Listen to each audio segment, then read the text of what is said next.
ও তোমার সন্তান, কিন্তু রাজাকে আমার নিজের সন্তান বলে ভাবতে কোথাও কোনো অস্বস্তি নেই। রাজার পিতৃত্ব পেয়ে আমি তোমার কাছে কৃতজ্ঞ মন। আমার মন রেখে কথা বলো না হচ্ছে।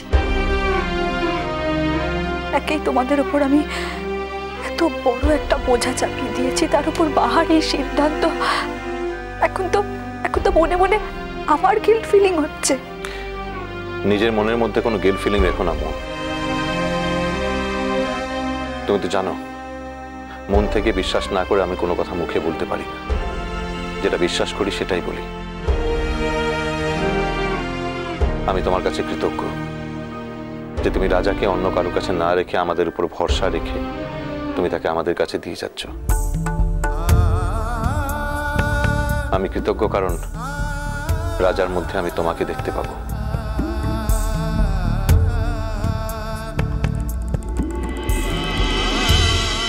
বাহা, কি হলো? এখনো রেডি হলে না? একটু মারাত্মক কাণ্ডটাও ঘটে গেছে রে। কি আবার গন্ডগোল পাকালে বলো তো? এক্ষুনি তো এখান থেকে গেলে। মোর অফিসটা থেকে ফোনটা এসেছিল। মোর মনে হচ্ছে আজ যাওয়াটা হবে একলা। তোরা তো রেডি হয়ে যাচ্ছিস, তোরা চলেটো যা। মু কালকে তোদের সঙ্গে জয়েন্ট করে নেব। আসলে একটা দরকারি মিটিংটা পড়ে যাচ্ছে। সেটা হয় না বাহা। কিসের লেগে হয় না? মু বলছি হয়, আর মু যখন বলছি তোদেরকে যেতেটাই হবে। তোরা তো রেডিটা হয়ে যাচ্ছিস না? মু তো বলছি।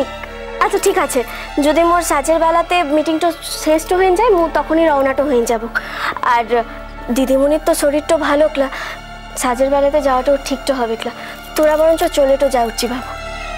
বাহা, এক কাজ করো, তুমি আজ বিকেলে না গিয়ে কালকে সকালে এসো। কারণ তুমি বিকেলে এখান থেকে রওনা দেবে, ওখানে পৌঁছতে অনেক রাত হয়ে যাবে, আমাদেরও টেনশন হবে। আচ্ছা তাহলে আমরা সবাই কাল সকালে যাই না? না না, তা হয় না। যখন একবার রেডি হয়ে গেছি আজকে আমরা যাব। বাহা ঠিকই বলেছে, কাল সকালে আসুক বাহা। মু তো কালও যাবো ক্লা দিদিমণি। এই ট্রিপটা তোর আর অর্চি বাবুর একারই হোক, আর এটাই মু চাই। তার লিগে তো মুখে মিটিংয়ের বাহানাটো করতে হচ্ছে। অর্চি বাবুর সঙ্গে তো থরিকা হয়তো কখনোই বাহারটো হওয়া হবে ক্লা। তো যা দিদিমণি, শেষের কতদিন তো তোর নিজের ইচ্ছা মতো বাজ কেনে। তো যা। বাহা, আমরা তো তিনজন একসঙ্গে যাব ঠিক করেছিলাম। তুমি এখন হঠাৎ যদি যাব না বলো, আমারও তো খারাপ লাগে। এটা কি করে হয়?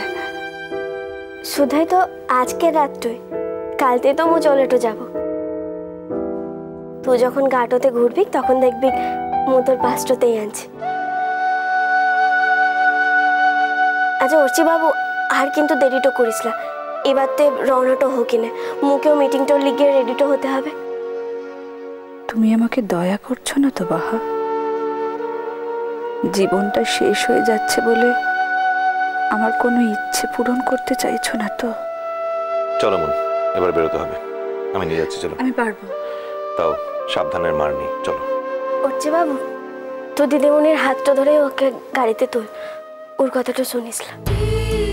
চলো বেরোই। সাবধানতে যাস। আসছি। আসছি বাহা।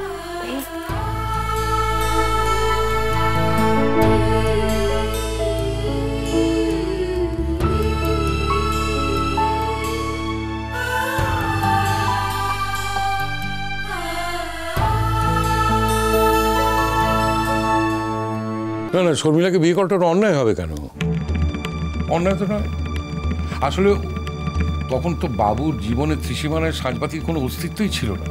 ও তো ভাবতেই পারেনি যে কোনোদিন ওর সঙ্গে সাজবাতির দেখা হতে পারে। না, কিন্তু তা তো হয়নি। বাবু তো নিজেই সাজবাতির কাছেই ফিরে এসেছিল নাকি?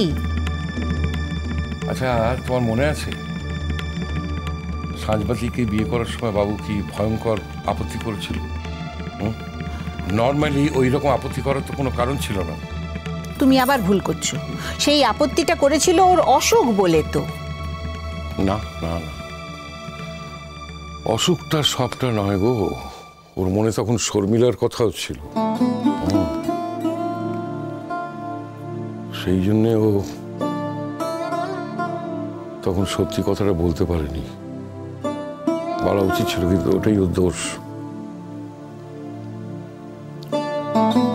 আসলে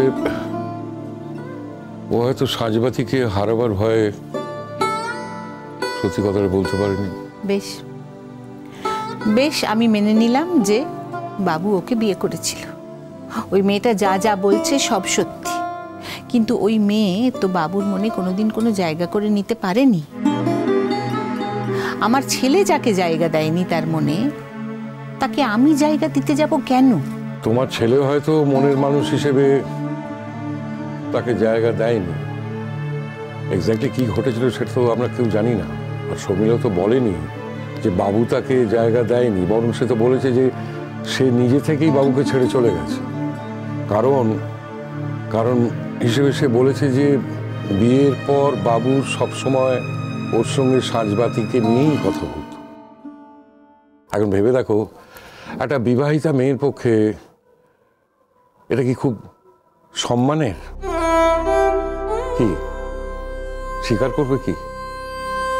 দেখো, একে তার স্বামী তাকে সেই রকম ভাবে স্বীকৃতি দেয়নি, আবার স্বামী চলে যাওয়ার পর শ্বশুরবাড়ির লোকেরাও তাকে যদি দূর দূর করে দূরে ঠেলে দেয়, সেটা তার উপর একটু অবিচার করা হয় না?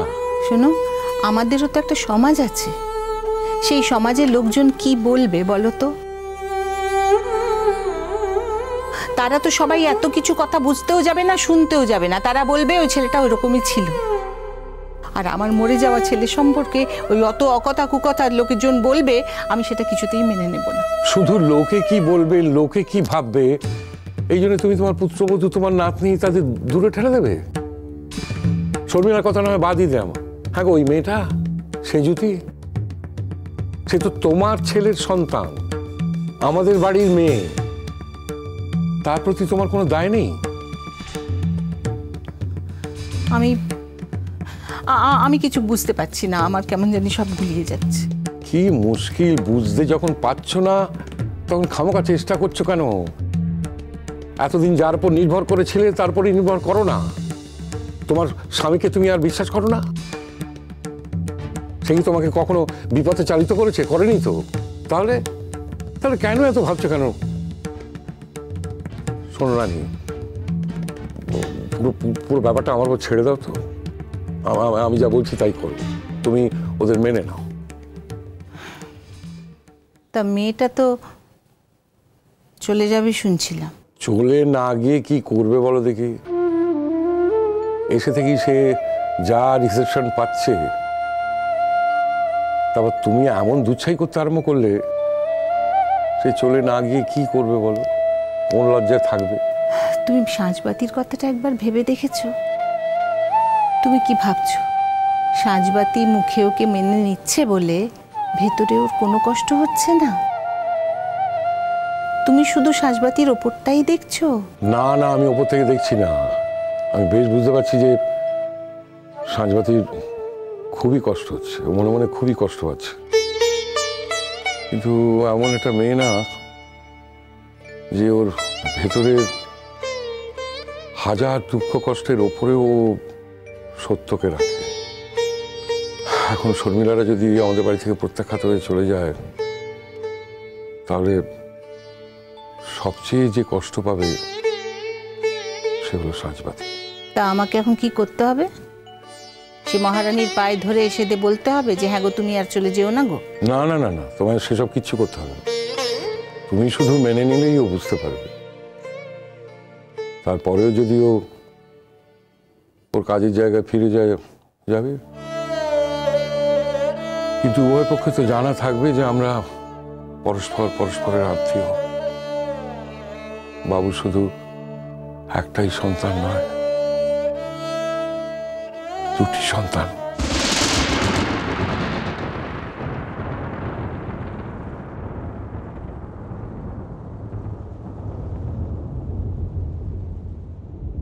বাবা,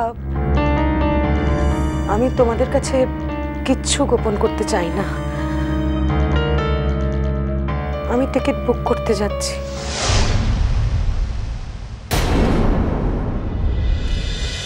মিষ্টি কুটুম মিষ্টি কুটুম মিষ্টি কুটুম।